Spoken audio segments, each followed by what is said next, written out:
2019లో election results ఎలా ఉన్నాయో మీకు ఓట్ పర్సెంటేజ్ చెప్తాను. Election results vote percentage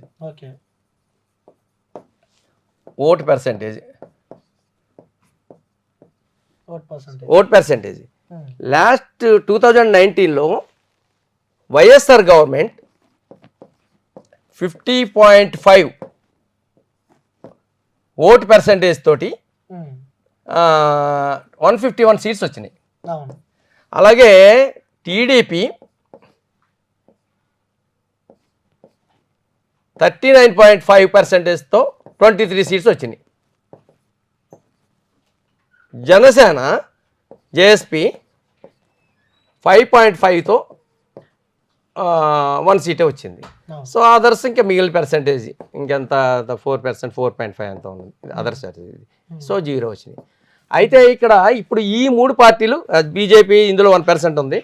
so ఇప్పుడు ఈ 3 పార్టీలు చూస్తే ఈ వైఎస్ఆర్ కలిసింది కాబట్టి, ఇప్పుడు వైఎస్ఆర్ కలిసింది కాబట్టి 50.5 ఉంది. ఈ 3 పార్టీలు కలిసి ఎన్డీఏ కలిసి 46% అయింది. టోటల్ 4.5% ఎక్కువగానే ఉంది వైఎస్ఆర్కి. అంటే ఏంటి, అప్పర్ హ్యాండ్లోనే ఉన్నది. అయితే మీరేమంటున్నారు, ప్రభుత్వ వ్యతిరేకం ఉన్నది కాబట్టి 10% తగ్గిపోతుంది అంటున్నారు. అంతే కదా. సో 10% తగ్గిపోతుంది అంటే ఇందులో 10% తీసేద్దాం. 10% తీసేస్తే ఆల్మోస్ట్ 4.5 పోతే 45.45 అంత ఉంటుంది వీళ్ళకి. అయితే ఇది ప్రభుత్వ వ్యతిరేకత అంటే ఆల్రెడీ ఓటు వేసిన వాళ్ళదే ప్రభుత్వ వ్యతిరేకత. ఎన్డీఏ ఆల్రెడీ వ్యతిరేకంగానే ఉన్నారు కదా. కానీ ఇది అందరూ ఏమనుకుంటారు, ఇక్కడ ఈ మళ్ళీ వీళ్ళకి కూడా ఇదే 46 వస్తుందని అనుకుంటారు. అంతే కదా. అప్పుడు ఏమైంది, 1% ఎక్కువ ఉంది అంతే, అంతకు మించి తేడా ఏమీ లేదు. అయితే ప్రభుత్వ వ్యతిరేకత యాడ్ అయితే ఇక్కడ ప్లస్ అవుతుంది ఇంకా మనకి. అదే చెప్తాను కదా. అయితే ఇక్కడ ఎన్డీఏకి వచ్చేటప్పటికి ఏమవుతుందంటే, ఒకసారి ఓటేసిన వాళ్ళలోనే ప్రభుత్వ వ్యతిరేకత ఉంటుంది. మళ్ళీ అలాగే ఒకసారి అపోజిషన్లో ఎన్డీఏకి వేసిన వాళ్ళ దగ్గర ఆ ప్రభుత్వ వ్యతిరేకత ఏముండదు. వాళ్ళు ఏంటి, మళ్ళీ కొత్త గవర్నమెంట్కి ఏమైనా ఫేవర్ ఉన్నదా లేకపోతే ఇంకా బాగోలేదా గవర్నమెంట్ అనేది ఆలోచిస్తారు వీళ్ళు. వీళ్ళు ఆలోచిస్తే నాకు తెలిసి ఏమైందంటే, వీళ్ళు ఒక 10% మళ్ళీ ఈ గవర్నమెంట్ వేయడానికి అవకాశం ఉంది. ఓకే, అంటే గత ప్రభుత్వం అప్పుడు చేసిన వ్యక్తులు మళ్ళీ చేంజ్ అయ్యే అవకాశం. ఎందుకు అవకాశం ఉన్నదంటే దానికి నేను రీజన్ చెప్తాను. జగన్ గవర్నమెంట్లో ఆయన ఏం చేశాడు, ప్రతి రాష్ట్రానికి ముందు విద్య, వైద్యం, తర్వాత ఉద్యోగం, తర్వాత డెవలప్మెంట్, ముందు ఈ 3 ఫ్యాక్టర్లు ఇంపార్టెంట్. సో అందుచేత ఫస్ట్ విద్యను తీసుకున్నాడు ఆయన. అందుకే స్కూల్స్ని ఈ దేశంలో లెక్కలు లేని విధంగా ఆయన ఇంప్రూవ్ చేశాడు. అలాగే వైద్యం 16 మెడికల్ కాలేజీలు పెట్టాడు. ఇంతకుముందు ఎప్పుడు దేశ చరిత్రలో అన్ని మెడికల్ కాలేజీలు ఏ స్టేట్లో పెట్టలేదు. ఇక డెవలప్మెంట్ వారు వచ్చేటప్పుడు, డెవలప్మెంట్ అంటే జనరల్గా ఏమనుకుంటారు, ఐటీ జాబ్స్ వచ్చేస్తే డెవలప్మెంట్ అంటారు. ఐటీ జాబ్స్ వచ్చేయాలంటే నువ్వు ఏదైనా ఇన్ఫ్రాస్ట్రక్చర్ చూపెట్టో లేకపోతే గత ప్రభుత్వంలో ఏదైనా రెడీ చేసి ఉంచితేనో మరుసటి రోజు ఉద్యోగాలు ఇవ్వడానికి ఉంటుంది. అంటే వాస్తవంగా మనం మాట్లాడుకోవాలంటే సార్ జాబ్స్ చాలా ముఖ్యం. అవును, కానీ జాబ్స్ ఐటీ జాబ్స్ ముఖ్యం. ఐటీ జాబ్స్ రావాలంటే ఇన్ఫ్రాస్ట్రక్చర్ ఉండాలి కదా. ఇప్పుడు సెపరేట్ అయిన స్టేట్కి ఇన్ఫ్రాస్ట్రక్చర్ ఇమీడియట్గా కావాలంటే ఒక రోజులో అయిపోదు. దానికి 5 years 10 years పడుతుంది. లాస్ట్ గవర్నమెంట్ ఏమైనా 5 yearsలో చేసి ఉంటే ఇప్పుడు ఇమీడియట్గా జాబ్స్ ఇవ్వడానికి ఉంటుంది. మళ్ళీ ఇన్ఫ్రాస్ట్రక్చర్ మొదలు పెడితే ఏమవుతుంది, ఇంకో 5 years పడుతుంది, టైం పడుతుంది. కాబట్టి ఇమీడియట్గా దాన్ని ఆ గ్యాప్ని ఫిల్ చేయడం వాళ్ళు ఏం చేసేటంటే వాలంటీర్ వ్యవస్థ ద్వారా ఎంతో కొంత వేతనాన్ని వాళ్ళు ఖాళీగా ఉంచకుండా ఎంతో కొంత వేతనం ఇచ్చి వాళ్ళని ఉద్యోగులు చేసి అది సాటిస్ఫై చేయగలిగాడు. So and at the same time welfare schemes ఇమీడియట్గా కరోనా వచ్చింది. మళ్ళీ వెల్ఫేర్ స్కీమ్స్ ఏమిచ్చాడు ఆయన, ఈ ఉద్యోగాలు వచ్చి వాళ్ళు ఇన్ఫ్రాస్ట్రక్చర్ డెవలప్ అయ్యి ఉద్యోగం చేసి సంపాదించుకోవడానికి కంటే కూడా ముందుగాను వాళ్ళకి ఇమీడియట్ నెసెసిటీస్ ఏమైనా ఆలోచిస్తే ఆయనకి తిండి, బట్ట అవి ఇంపార్టెంట్. సో ఆ తిండి ఇవ్వాలి కాబట్టి మనకి SC ST లేకపోతే బీసీ, లోవర్ మిడిల్ క్లాసు వీళ్ళందరినీ కొంచెం సాటిస్ఫై చేయాలంటే ఇమీడియట్ కరోనా వచ్చిన టైము. సో ఇవన్నీ కవర్ చేయాలంటే ఇమీడియట్గా వాళ్ళని కవర్ చేయాలి కాబట్టి స్కీమ్స్ పెట్టి ఆ స్కీమ్స్ ద్వారా అది అవసరం కూడా, అది ఇంపార్టెంట్ అని కాదని ఎవరు చెప్పలేదు. ముందు అవి ఉండాలి, అవి అయిన తర్వాత ఇమీడియట్గా డెవలప్మెంట్ వద్దని నేను అంటున్నా. కానీ డెవలప్మెంట్ ఎంత మేరకు చేయగలిగాడు ఆయన అనేది కూడా మనం ఆలోచించాలి. చేయలేదు రోడ్లు వేయలేదంటే రోడ్లు కూడా వేయలేదు చూడండి. లాస్ట్ గవర్నమెంట్లో ఎంత 36,000 crores అంత ఖర్చు పెడితే ఈయన 43,000 crores ఈయన ఖర్చు పెట్టాడు. అంటే సార్ మనం ఒకటి వాస్తవంగా మనము ఏపీ రోడ్లపైకి వెళ్తుంటే మనకి ముఖ్యంగా రోడ్లు సో అంటారు అంటే ఒక ఉదాహరణ చెప్తారు కదా, సో ఒక ప్రెగ్నెంట్ ఉన్న అమ్మాయి ఆ రోడ్లపైకి వెళ్తే సో అక్కడనే డెలివరీ అయిపోతే అంత పరిస్థితి, దీర్ణమైన పరిస్థితి ఏపీ ఉంది. సో ఏపీ రోడ్లు చాలా దరిద్రంగా ఉన్నాయి. సో అది కూడా చాలా మైనస్ అయ్యే అవకాశాలు ఉన్నాయి. ఓకే, మీరు అన్నది కరెక్టే. ఏపీ రోడ్లు అంత దరిద్రంగా ఉన్నంటే అంతకు ముందు గవర్నమెంట్ లోనే ఏమి చెయ్యకపోతేనే కదా. అసలు ఆ రోడ్లు ఇంతకు ముందు వాళ్ళు ఏమో రిపేర్ చేయకపోబట్టే కాబట్టి అంత దారుణంగా తయారని. సో వచ్చిన తర్వాత మీరు అనుకున్నంత లేదు. మేము వెళ్ళి చూశాను కొన్ని చోట్ల మీరు అన్నట్టుగా నిజంగానే బాగోలేదు రోడ్లు. స్టార్టింగ్ లో బాగోలేదు, స్లోగా ఆయన ఇంప్రూవ్ చేసుకుంటూ వచ్చాడు. End of the road day ఏమైంది కొన్ని రోడ్లు కాకినాడ లాంటి చోట చూసాం. కొన్ని రోడ్లు ఇదేంటి ఇంకా వేయలేదు, ఎలక్షన్ వచ్చేసింది రోడ్లు వేయలేదు ఏంటి అని అడిగితే లేదండి గత ప్రభుత్వంలో చేసిన కాంట్రాక్ట్ అండి, వాళ్ళు బిల్లులు రాక లేకపోతే బిల్లులు వాడేసుకుని చేశారని ఒక విధంగా చెప్తున్నారు కొంతమంది. మరి దానికి మనం ఏం చెప్తాం? సో అల్టిమేట్గా ఏంటంటే ఏ ప్రభుత్వం అయినా చివరికి ఓటు వేయడానికి వచ్చేటప్పటికి డెవలప్మెంట్ ఇంపార్టెంటే, కానీ అంతకంటే వెల్ఫేర్ స్కీమ్స్, ఎడ్యుకేషను, మెడికల్ అవి మోస్ట్ ఇంపార్టెంట్ అనమాట. సో ఓటు వేసేటప్పటికి దాన్ని క్రైటీరియాగా తీసుకుంటారు ఎవరు తీసుకున్నా కానీ. సో ఈ మేజర్ ఫ్యాక్టర్స్ని మళ్ళీ వైఎస్ఆర్ గవర్నమెంట్ రావడానికి ఆల్రెడీ ఎన్డీఏ గవర్నమెంట్ అపోజ్ చేసిన వాళ్ళందరికీ కూడా స్కీమ్స్ అందినాయి. సో స్కీమ్స్ అందిన వాళ్ళు ప్రతిఫలం పొందిన వాళ్ళు కంపల్సరీ మళ్ళీ వాళ్ళు వేటు వేయడానికి అవసరం ఉంది. ఎప్పుడైతే మీకు ఈ ప్రభుత్వ వ్యతిరేకత ఉన్నదో మళ్ళీ ఈ వ్యతిరేక ఓటు నుంచి కూడా మనకి పాజిటివ్ అవుతుంది. సో అందుచేత ఏమవుతుందంటే మళ్ళీ ఇందులో ఒక 10% వస్తే 4.6 కలిస్తే ఈయనకి, ఇందులో మళ్ళీ 4.6 ఓటు కలిస్తే ఇది 45.45 ప్లస్ 4.6 ఇప్పుడు ఏమైంది 49.6 50.05 సారీ 50.05 అయింది. 50.05 అయింది అంటే స్టిల్ మీకు ఆయనకి కావాల్సిన ఓటు బ్యాంక్ వచ్చేసింది. సో ఆ విధంగా మీ పర్సంటేజ్ వెల్ఫేర్ స్కీమ్స్ చూసుకుంటే ఈ విధంగా ఉన్నది. సో ఇంకొక మూడో ఫ్యాక్టర్ ఏంటంటే విశ్వసనీయత, అంటే క్రెడిబిలిటీ ఆఫ్ ద లీడర్స్. అరే నిజంగా అది ఇంపార్టెంట్. అది ఆ విధంగా చూస్తే ఏమవుతుందంటే గత ప్రభుత్వంతో కానీ ఈ ప్రభుత్వంతో పోల్చి చూస్తే జగన్ ఆయన వైఎస్ఆర్ నుంచి ఆయన ఇచ్చిన ప్రతిదాన్ని ఫుల్ఫిల్ చేసుకుంటూ వస్తున్నాడు. అరే మన చెప్పింది ప్రతిదాన్ని స్కీమ్స్ని ఇంప్లిమెంట్ చేశాడు ఆయన. సో ఇందులో కరప్షన్ కూడా ఏం అవకాశం లేదు, అంతా డైరెక్ట్గా వాళ్ళ అకౌంట్స్లో పడిపోతుంది. అంటే కరప్షన్ కూడా ఏమీ లేదని చెప్పి మీరు చెప్తున్నారు. మీరు చెప్పండి. ఏపీలో ఉన్న వైసీపీ నుంచి గెలిచిన ప్రతి ఒక్క ఎమ్మెల్యే, ప్రతి ఒక్క మంత్రి, సో అందరి పైన కరప్షన్, చాలా బీభత్సంగా డబ్బులు దోచుకున్నారు. సో జనాల నుంచి తీవ్రంగా వ్యతిరేకత ఉంది ఆ లీడర్ల పైన. ఇప్పుడు మీరు న్యూస్ లోని పేపర్ లోని మనం ఎలా చెప్పొచ్చు, మీరు నన్ను క్వశ్చన్ అడిగితే నేను ఏదైనా ఆన్సర్ చెప్పొచ్చు. ఎగ్నిస్ట్ గా వాళ్ళ కోసం ఇంట్రెస్ట్ గా ఉన్నది, వాళ్ళు జబర్దస్తంగా అవుతుంది అవకాశం ఏది, డబ్బులన్నీ తీసుకెళ్ళి డైరెక్ట్గా అకౌంట్ చేస్తున్నాడు. మీరు అన్నట్టున్నారు కదా డెవలప్మెంట్ లేదని. డెవలప్మెంట్ ఉంటే అందులో కమిషన్లు తీసుకుని వాడుకోవడానికి ఉంటుంది, ఇంకెక్కడ తీసుకుంటానికి అవకాశం ఉంది వాళ్ళకి? మీరే చెప్తున్నారు డెవలప్మెంట్ లేదని. అందులో ఏమున్నది? మెడికల్ కాలేజెస్ వచ్చినాయి, స్కూల్స్ వచ్చినాయి, అది డెవలప్ అయినట్టు కనిపిస్తుంది. అంతే, డైరెక్ట్గా వాళ్ళ ఫండ్స్ నుంచి డైరెక్ట్గా ఖర్చు పెడుతున్నారు. సో ఇదంతా యాంటీ ప్రాపగాండా తప్ప ఎమ్మెల్యేలు కానీ ఎంపీలు కానీ వాళ్ళు ఖర్చు పెట్టి అందులో కమిషన్ తీసుకునేటంత అవకాశం వాళ్ళకి ఎక్కడా లేదు. ఇదంతా యాంటీ ప్రాపగాండానే,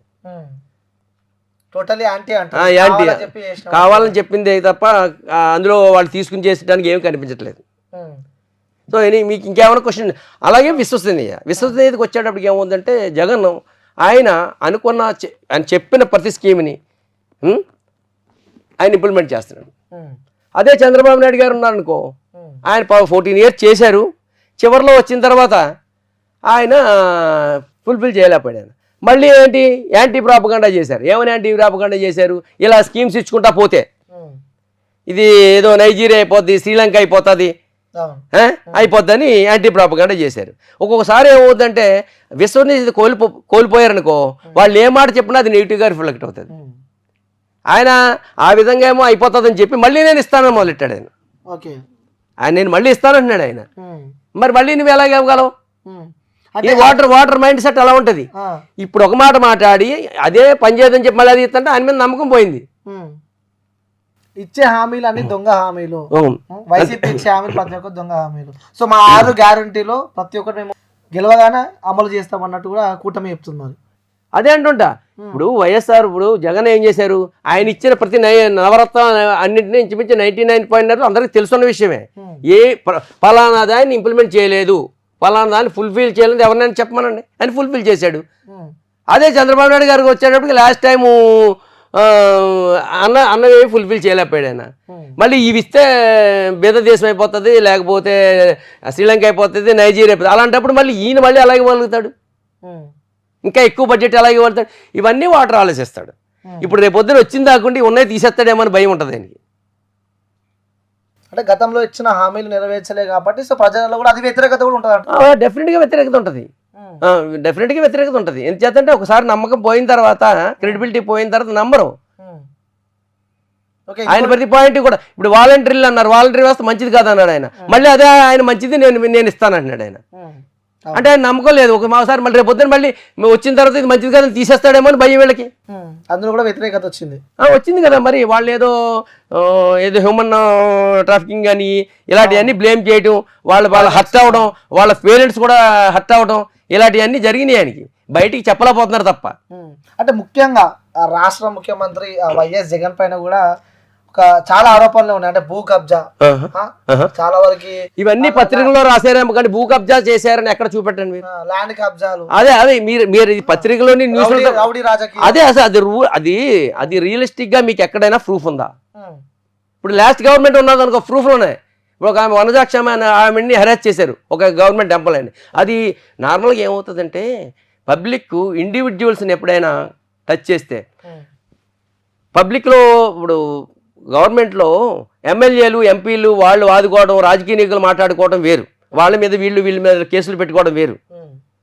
ఇండివిజువల్స్ మీద అటాక్ చేస్తే ఏమవుతుందంటే అదే మైండ్స్లో ఉండిపోద్ది. అరే ఇండివిజువల్ అడిగితే రేపు పొద్దున మనకి ఏమవుతుంది రేపు పొద్దుట, అరే ఒక ఎంప్లాయీనే హెరాస్ చేశారు. ఆ ఎఫెక్ట్ వల్ల లాస్ట్ టైం చంద్రబాబు నాయుడు గారు ఓడిపోయారు. అది చాలా మైండ్లో ఉండిపోయింది. అరే ఒక పబ్లిక్ ఎంప్లాయీని ఒక ఎమ్మెల్యే రోడ్డు మీద ఇచ్చేస్తే మన కామన్ పీపుల్ మనకి ఏమవుతుంది రేపు పొద్దుట. ఇవన్నీ లీగల్ ఇష్యూస్. సో ఇలాంటి వాటి వల్లే ఎఫెక్ట్ అయింది. తెల్లవారుజామున ఎవరో ఒక మీడియా పర్సన్ తీసుకుని వెళ్ళిపోవడం, ఇవన్నీ జరిగినాయి రియలిస్టిక్ గా. అప్పుడు అంటే జగన్ పైన ఎలాంటి ఆరోపణలు లేవు, కేవలం చేస్తున్న నాటకాలే అంటారు. ఇవన్నీ అది మీడియాలో వచ్చిన ప్రూఫ్లు ఏమన్నా చూపెట్టండి, ఆరోపణలు ఏమన్నా ఉన్నాయి. ఆయన ఎవరినైనా తిట్టాడా? ఆయన పార్టీ వాళ్ళు తిడతారు, కలవాడు కలవలేదు, తిట్టలేదు. జగన్ అనే వ్యక్తి అధికారంలో కూర్చున్నప్పటి నుంచి జనాల దగ్గరకే రాడు. ఓకే, మీట్లు పెట్టాడు. ఓకే, జనాలతో సరిగా మాట్లాడాడు. ఇప్పుడు కొంతమంది చేతల మనిషి అంటారు, ఆయన చేతల మనిషి, మాటల మనిషి కాదు. ఆయన చేతలో చేశాడు. ఆయన ఇస్తానన్న మాట నిలబెట్టుకున్నాడు. నీకు పబ్లిక్ ని వచ్చి మాట్లాడడానికి అవకాశం లేకుండా అన్నీ ఆయనే చేసేస్తున్నాడు. ఇప్పుడు వాలంటీర్ని ఇంటికి పంపించి నీకు పని చేసి పెట్టేస్తున్నాడు ఆయన. నీకు నువ్వు ఆఫీస్కి వెళ్ళవలసిన పని లేదు, గవర్నమెంట్ నన్ను క్వశ్చన్ చేయాల్సిన అవసరం పని లేదు. అందుకే ఆయన మాట్లాడవలసిన అవసరం లేదు. మాట్లాడకపోతే 3 కోట్ల మంది ఎన్నిసార్లు ఎప్పుడు మాట్లాడగలడు ఆయన? అడ్మినిస్ట్రేషన్ అంటే అది నువ్వు చేయడం కాదు, ఒక లీడర్ కొంతమంది చేత చేయించాలి. That is administration. అందుకోసమే నేను 24 గంటలు పని చేస్తానంటే అవ్వదు. నువ్వు 8 గంటలు పని చేయి, 8 లక్షల మంది చేత పని చేయించుకో. అలా జగన్ చేస్తాడు అంతే. 100% ఆయన చేస్తున్నాడు. అది వాటర్లోకి వెళ్ళిపోయింది, మైండ్ సెట్లోకి. ఇది యాంటీ ప్రాపగండా తప్ప ప్రతి వాటర్ మైండ్ సెట్లోకి అది వెళ్ళింది. 100% ఆయన గవర్నమెంట్ ఏ విధంగా చూసినా వీళ్ళు ఎన్డీఏ గవర్నమెంట్ ఈ పర్సంటేజ్ని దాటి వెళ్ళలేరు. అందుకే ఈ మధ్య ఏదో ఆయన ఐపాక్ వాళ్ళతో నేను 160 వస్తానండి, మేబీ రావచ్చు. ఆయన ఆయన ఆయన అంతమందిని గెలిపించుకుని ఆయనకి అంత కాన్ఫిడెన్స్ ఉండాలి.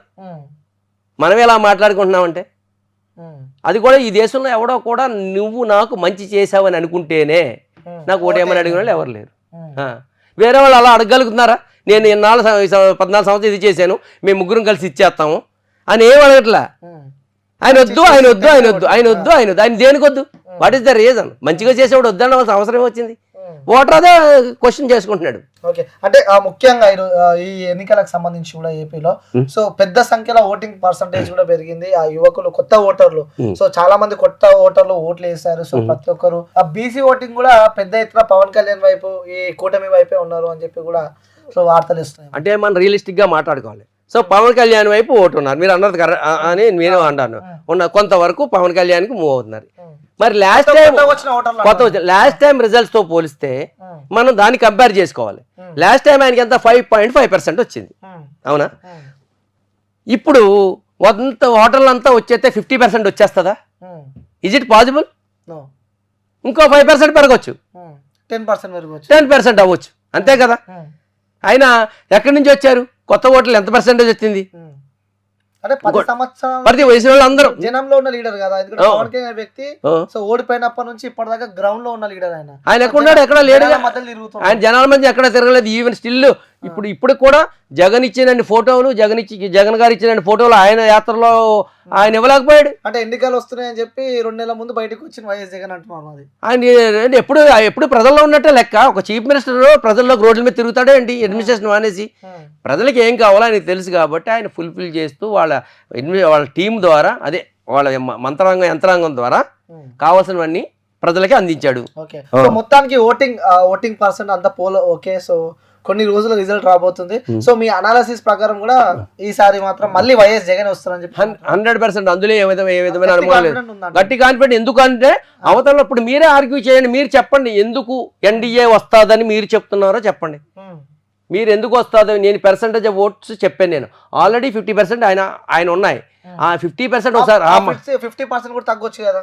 అదే అది తగ్గడానికి వాడు ఓటర్ ఆలోచిస్తాడు. నేను వెనక్కి ఓటు వేయాలంటే ఒకసారి ఇంట్రెస్ట్ కొద్ది వేసాడు, ఇప్పుడు ఇంకా స్కీమ్స్ నడుస్తున్నాయి, నేను ఓటు వేయాలంటే ఈయన ఏం చేయలేదని నేను వెనక్కి వేయాలని ఓటు ఆలోచిస్తాడు. నేనేదో 5% 10% మీరు చెప్పాను తప్ప ఆ 10% కూడా తగ్గదు. అది 2% 5% తగ్గుతుంది. ఎందుచేత అంటే ఎగ్నిస్ట్ ఏమీ లేదు, యాంటీ ప్రాపగండా. ఎప్పుడు కూడా ఓటు అంటే ఏంటి? తను ఎవరికి నేను ఎవరికి వేస్తున్నాను చెప్పడం. అవును, ఈ పబ్లిక్లో సర్వేలు గిరివేలు అన్నీ ఏంటి? పబ్లిక్లో ఎవరు చెప్పడం, మనసులో ఉంటుంది.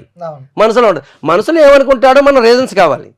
ఆయన రీజన్స్ ఏంటంటే నేను వెయ్యాలా వద్దా, ఎందుకు వేయాలి, ఎందుకు వేయకూడదు, ఉన్న గవర్నమెంట్కి నేను ఎందుకు వేయాలి, పాతోడు వేసాడు 50%, ఎందుకు వేయాలంటే ఆయనకి 90% ఆఫ్ ద ఫ్యాక్టర్స్ ఆయనకి వేయడానికే రీజన్ చూపుతున్నాయి. వెయ్యకపోవడానికి ఆయనకి నెగిటివ్ లేదు, అపోజిషన్ పార్టీకి అంత స్ట్రెంగ్త్ లేదు వీళ్ళు ఏం చేస్తామని చెప్పడానికని అపనమ్మకం. సో అందుచేత వైఎస్ఆర్ జగన్కే వేయడానికి 100% నమ్మకం ఉన్నది. ఈవెన్ 10% కూడా 5%.